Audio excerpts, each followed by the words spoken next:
ስሜ ብርቱካን እባላለሁ። ተወልጄ ያደኩት ስናን ወረዳ ነው። ከእናትና ከአባቴ የመጀመሪያ ልጅ እኔ ነኝ። እኔን እንደወለዱ ነው አጋጣሚ አባቴም ወደ መንትን ያለ የተሰደደው። እናቴ በህይወት ያረፈችው በወሊድ ምክንያት ነው። ከዚያ በኋላ ምንድነው የተደረገው? አያቴ ጋር እንዳድግ ቆየው። ከአያቴ ጋር እየኖርኩ ያለ 8 አመት ሲሞላኝ ትንሽ እሷንም ይቸግራታል። እባካችሁ ልጅትን ለሰው ልስጥ እና ፈልጉልኝ ምናምን ትላቸዋለች እሷ ማለት ነው አያቴ አሉ። በ8 አመት ያስወጥተው ወሰዱኝ። ከዚያ እሱ የሁለት ልጆች አባት ነው፣ አንድ ሴትና አንድ ወንድ እና እነሱን እያሳደኩኝ ልብስ የምሳጥብ የልጆችን ማለት ነው ካልሲ ያጥባለሁ፣ ወጥ እንድሰራ ሙያ እንድለማመድ እነሱ እያበረታታችኝ ሴትዮዋ ኢቭን በዓላት ራሱ ሲኖር ማንኛውንም ነገር ሲኖር ለልጆቹ ልብስ ሰርፕራይዝ ይገዛላቸዋል ወደ አመት ምናምን ሲመጣ። እኔ ደግሞ ሴትዮዋ ከምትለብሰው ልብስ ተቀድና ተጣጣፋጥነጥዬ ነበር እንትን ብላ በመኪና እንኳን አይሰፋም እቤት ነበር በመርፌ ተሰፋው ነበር። እሱን ለብሼ እሄዳለሁ። ጫማም የተወርቁ የወደቀውን ልጆች ተጠቅሞ የጨረሱትን እሱን ሰጎትት ምን ስል የባለም እንደዛው እየተማርኩኝ እያለ የሆነ ደረጃ ተሸላሚ ሆንኩኝ። እስከ 8 ደረስኩ። ከ8ኛ ክፍል በኋላ የሆነ ስራ ቤት ልብስ የሆነ እየጎረመስኩ ስመጣ ስራው እያያዘኝ ትምህርቱም እያያዘኝ እየከበደኝ ሲመጣ ስራዬን ለዲቱ ሙሉ ሰዓት አንተደላለሁ አልተኛም ነበር 24 ሰዓት ነበር። ከዛ ዩኒቨርሲቲ እንታሶርቲያ ክፍል ጨረስኩ። 12ም ያው 392 አመጣው። ውጤት ከመጣ በኋላ ወደ ዩኒቨርሲቲ ተመደብኩኝ።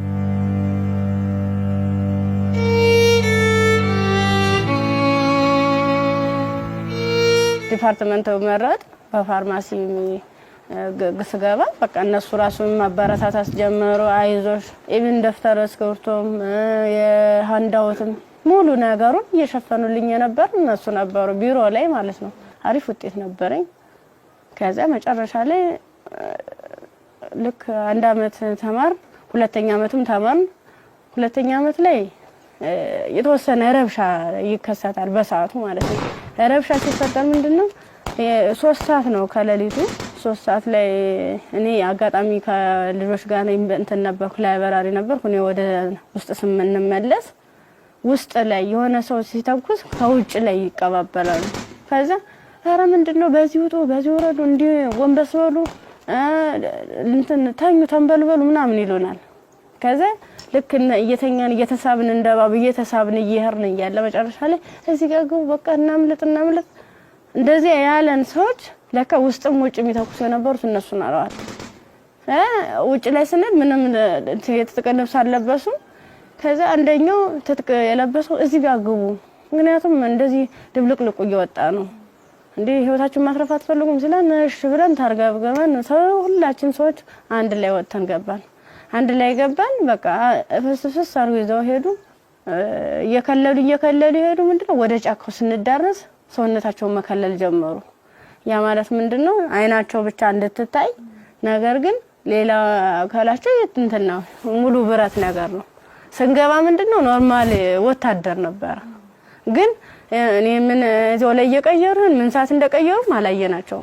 ከዛ ይሄርን እያለ ጫካ ስንጀምር መኪናውን ከዚህ በኋላ መኪና መግባት አይችልም ወራዱ በግራችን ዱብ እያለ ነው የምንሄዳው።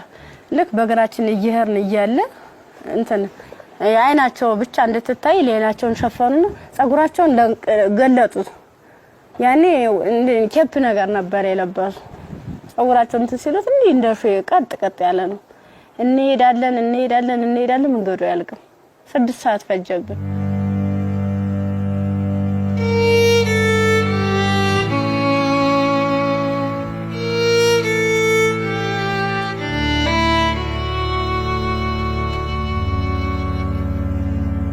መረስ አይቀርም። ስንደርስ ምንም ነገር የለም፣ ቤት የለም፣ ምን የለም። በቃ የሆነ ሜዳ ነገር አለ ትክክለኛ እንትን ማለት ነው አረንጓዴ ነገር አለ።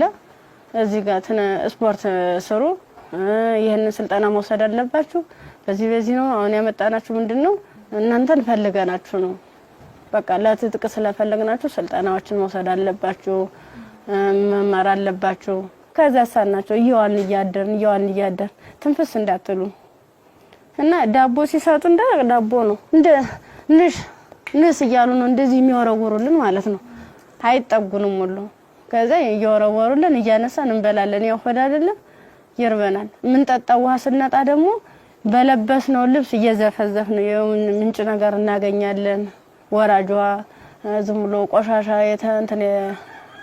የተገደበ ነገር እናገኛለን እሱን ልብሳችንን እንዘፈዝፍና እንዲ ለመጥለቅም ስለሚቀፍ ልብሳችንን ዘፈዝፍና ልብሳችን እየጫመቅነ ነበር እንደዚህ ያንጠፈጠፍን ነበር ልብሳችን እየመጠጥን ምንጠጣ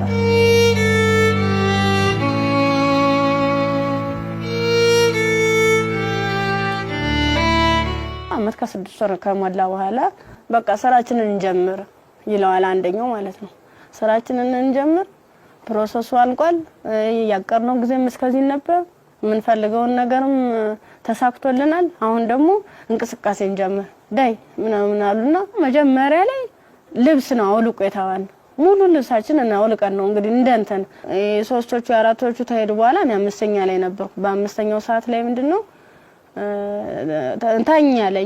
ታኛው ከተኛው በኋላ እየተካኩ ነበር ሲደፍሩ የነበሩ ማለት ነው ከዛ እየተካኩ እየደፈሩ ካደረጉ በኋላ ከደፈሩ በኋላ ምንድነው እንትን ራሴን ስስት አይ እንደዚያ ከሆነማ በዚህ ነው ስሜታችን የሚኖርልና እንደዚህ ያደርጋ ይሆን እንደ 6 አይነት ነገር እንደ 6 ይሆናል እንደ ፌሮ እንዲ ነው ቀጥታ እንደዚህ ሲወጉ የነበረው ማለት ነው ጥቅጥቅ ካደረጉት በኋላ ስዳስ ሰው ራሱ ቁስሉ ይታወቀኝ ነበር ዘንዲታኝቼ ወድቄ ራሱ ማለት ነው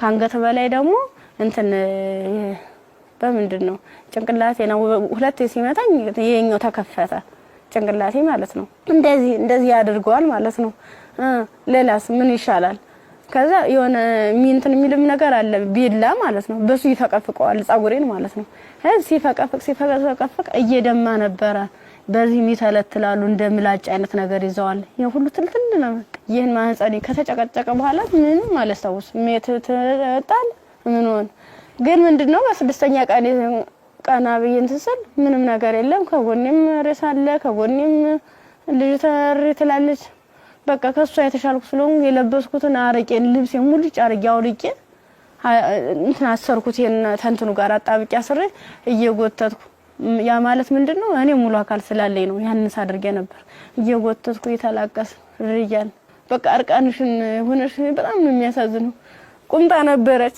ቁምጣዬን ደግሞ ያላስለብሰኝ አለ ቁስሉ ማለት ነው እንዲ ክፍቱን አርጌ ልብሴን ግን ሙሉ ቃኔን ለሷ ለበስኳት የለበስኳት አንድ ቀሚስ ነበርና ቁምጣ ከስር ለብሼ ነበር የለበስኳት ልብስ በቁምጣዬ ማሰር አልቻልኩም አውልቄ ሁሉ ሞክሬያለሁ ሙሉ ደም ማለት ነው ከዛ በሷ አሰርኩና የወተትኩ ሰል ገሩ ይመጣሉ በሰዓቱ ማለት ነው ከዛ እንዲታ ያንዘላዘሉ እንትን ብላ እንደዚህ ተሸክሙ ያንዘላዘሉ ይዘዋት ይሄዳሉ ሀይዟት ሲሄዱ እኔ አልሰማማ እንትን አለለም በቃ እንዳንችልስ አንችልስ ገላጌ ተገኘ ብላኝ እኔ እንጂ ይብለኝ ደህል እንጂ በጥራ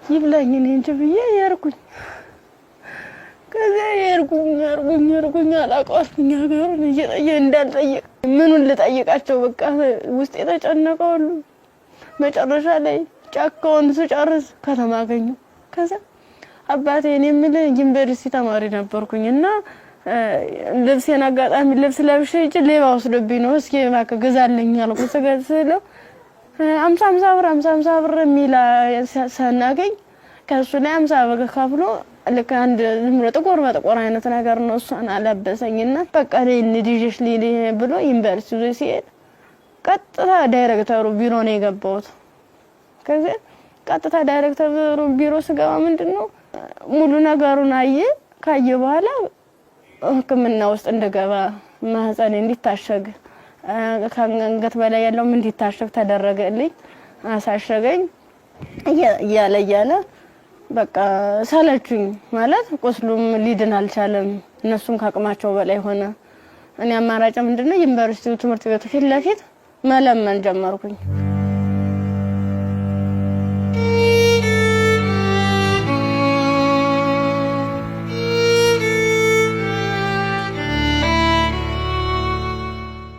እንደ ኢንፌክሽን ፈጥሯል መሰለኝ ብዙ ቀን ስለቆየው 6 ቀን ማለት ቀላል አይደለም። ያን እየቆራረጡ እያወጡ እያስተካከሉ እያጠሙም ሲሉ መጨረሻ የልብም ኬዝ እንዳለብኝ የታወቀም እዚያ ነው። ልክ በራሳቸው መኪና ነው ወስደውኝ አምጥተው እዚህ ጣሉኝ፣ አዲስ አበባ ማለት ነው።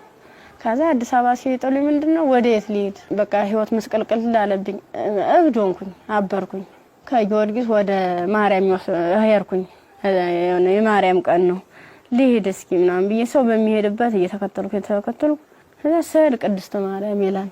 እዚያ ቁጭ ብዬ እየለመንኩኝ ታገኘኛለችና ብር ትሰጠኛለች። 50 ብር ተሰጠች። በኋላ ምን ፈልገሽ ነው ምናምን አይዞሽ ምናምን አለችኝ።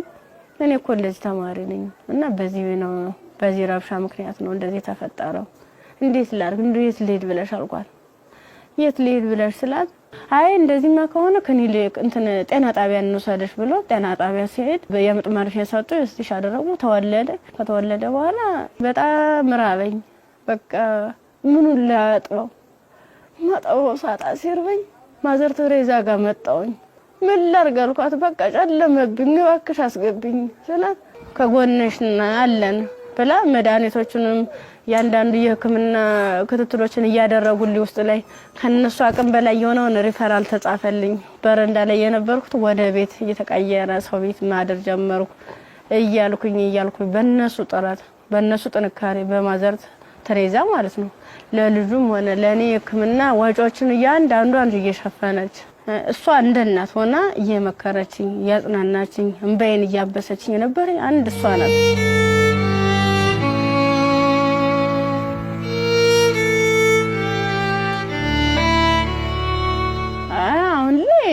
በጣም ከባድ ነው። ልጁም ከፍ እያለ ሲሄድ ጡት በማጥዋት በሚችልበት ሰዓት እየደከመኝ እያመመኝ ትንፋሽ ማጠር በቃ ድክም ይለኛል። መንቀሳቀስ አልችልም። ያን ያክል ማለት ነው። ብዙ መድኃኒቶች ነው የምወስደው። የሚዋጥ መድኃኒት አለ፣ መርፌ አለ እና እነሱን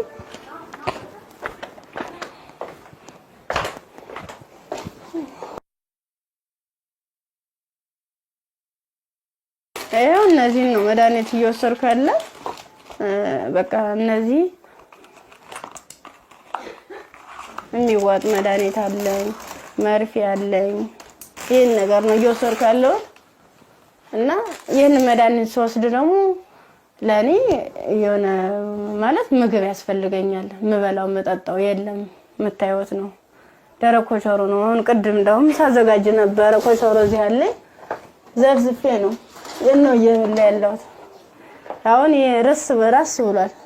የዘፍዝፌው ስለቆየው ቅድም ነው እናንተ ቀረጻ እያዘጋጃችሁ ያለ የዘፈዘፍ ማለት ነው። የዘፍዝፍ ካለ በኋላ ለልጅ ምንድነው ፍትፍት አድርጌ እኔ የምበላታለሁ እሱም የሚበላት ይችል ነው እና ሙዝ ምናምን እገዛለታለሁ። ብስኩት መጠለያ ያስፈልገኛል። አሁን የሆነ ያለበት ቤት ስፖንሰር አንድ ወር ከፍሎልኝ ነው ሄደ። ሌላውን ግን እየለመንኩ ነው ውጭ ላይ ማለት ነው። የሆነ ነገር የሆነ የልጅውን ወደ 3 ወር አለፈው ሰው እንድንቆጣጣው ማለት ነው። መታጠቢያ ሳፋ የለም። ብቻ ቃላት የለኝም።